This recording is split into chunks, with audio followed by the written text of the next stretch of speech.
Olá, gente! Sejam muito bem-vindos ao meu canal. Eu sou a Marcela Becker e hoje eu quero conversar com todos os crentes que são preguiçosos. Aqueles que oram e ficam esperando que Deus desça dos céus e realize um milagre. Ah, Marcela, mas Deus não realiza milagre? Realiza, mas ele não realiza injustiça. Vamos supor que tu tenha orado para passar numa prova, mas tu só orou, tu não foi estudar para passar na prova.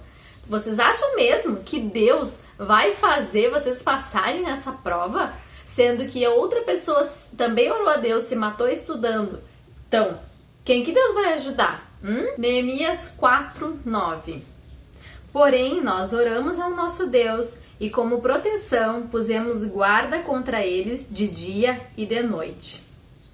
Bom, aqui Neemias está nos contando que quando ele foi lá reconstruir os muros de Jerusalém, algumas pessoas começaram a fazer algumas ameaças e ele viu que ele corria ali alguns riscos. O que ele fez? Ele orou, ele pediu a Deus que Deus pudesse proteger aquele lugar, desse condições para que eles continuassem reconstruindo os muros em segurança, mas ele também tirou a bunda da cadeira e foi fazer coisas que ele precisava fazer, que era colocar guardas cuidando da reconstrução dos muros. E aqui também nos conta que as pessoas que trabalhavam nessa reconstrução, em uma mão elas seguravam um instrumento para reconstruir o muro e na outra mão elas seguravam uma lança, uma espada, enfim, algum outro instrumento para guerrear caso fosse preciso. Então hoje, gente, eu queria conversar um pouquinho com vocês sobre isso, porque muitas e muitas vezes a gente ora e acha que Deus, ele é responsável por fazer tudo 100% nas nossas vidas. É óbvio que Deus responde e atende as nossas orações, mas também é óbvio que a gente precisa fazer a nossa parte. Não adianta nada vocês pedirem saúde para Deus se vocês só comem porcaria e não fazem nenhuma atividade física. Aí fica difícil, não é mesmo? Ou então, como outro exemplo que eu dei pra vocês. Bom, vocês querem que Deus ajude vocês a passar num concurso, numa prova, sei lá o quê, mas vocês não estudam. Como assim, gente? A gente precisa parar de ser aquele crente preguiçoso que só quer que Deus resolva os problemas, mas que a gente não precisa se posicionar pra fazer coisa nenhuma. Ai, Deus, eu queria muito um trabalho novo. Eu queria muito uma promoção. Bom, mas o que vocês estão fazendo para isso? O que a gente faz para conseguir uma promoção no trabalho? Ou o que a gente faz para conseguir um emprego melhor? A gente fica em casa vendo sessão da tarde ou a gente vai buscar um curso de aperfeiçoamento? A gente vai buscar estudar sobre a nossa profissão. Outra coisa também que eu acho sempre muito fundamental falar aqui é a questão dos nossos relacionamentos. Ah, eu quero ter uma família unida, eu quero ter um casamento de sucesso. Ok, acho que todo mundo deseja isso, não é? Mas o que eu faço para possibilitar e para proporcionar união na minha família? O que eu faço para ter um casamento de sucesso? Eu sou uma esposa, um esposo que só fica reclamando, só fica apontando e jogando na cara os defeitos do meu marido ou da minha esposa? Ou eu começo a falar sobre Jesus, eu começo a colocar as coisas que eu não estou gostando, mas de uma forma amável, eu dou o exemplo de como Jesus lidaria com essas situações na minha casa. Como é que é isso? Como é que é falar sobre Jesus aí na tua casa ou lá no teu trabalho? Tu faz aquilo que tu fala ou tu só fala de Jesus ou tu nem fala de Jesus? E eu não sei vocês, mas muitas vezes, assim, algumas atitudes que eu tenho, aqui em casa a gente tem um bordão, né, que a gente brinca, que a gente diz quando alguém faz alguma atitude errada, a gente fala, né, isso que vai na igreja.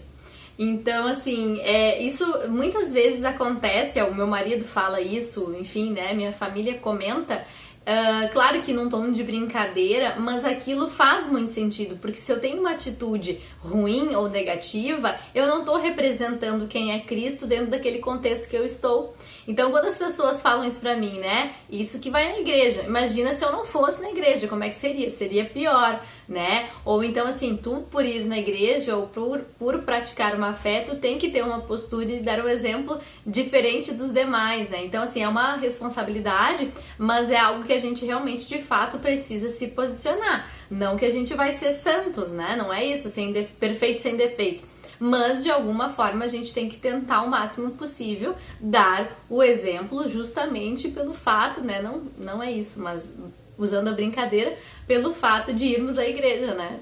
Enfim, eu quis trazer alguns exemplos para a gente pensar um pouquinho da maneira como nós estamos nos posicionando. Neemias, ele sabia que era uma das intenções de Deus, era sim reconstruir os muros de Jerusalém. Ele sabia que Deus ia dar livramento, ele sabia que aquilo ali era uma missão que ele precisava fazer, concretizar, tanto que tudo colaborou para que ele fosse lá reconstruir os muros, mas ele também sabia que a partir do momento em que ele orasse, ele precisava sim se posicionar e fazer a parte dele. Não adianta a gente querer que na nossa casa não dê goteira se a gente não coloca um telhado na nossa casa, né, gente? Eu não quero que chova na minha casa, mas eu também não vou botar telhado. Como assim?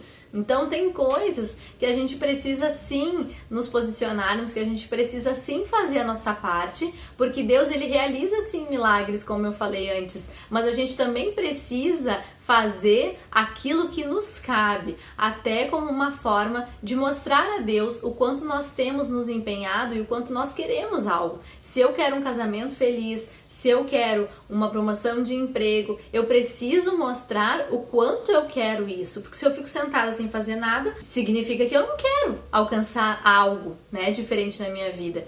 Então que a partir de hoje a gente possa se posicionar de uma maneira diferente da forma como temos nos posicionado. Era isso pro vídeo de hoje, espero que vocês tenham gostado desse assunto, espero que eu tenha dado uma sacudida em vocês e que a gente possa sim se posicionar de maneiras diferentes a partir de hoje, a partir de agora. Se tu gostou desse vídeo, curta ele, compartilha com outras pessoas que tu acha que vão gostar e se inscreve no canal se tu ainda não é um inscrito. Eu agradeço muito a todos que já estão por aqui, já são inscritos e todos aqueles que me acompanham desde sempre. Muito obrigada, gente. Um beijo e até a próxima!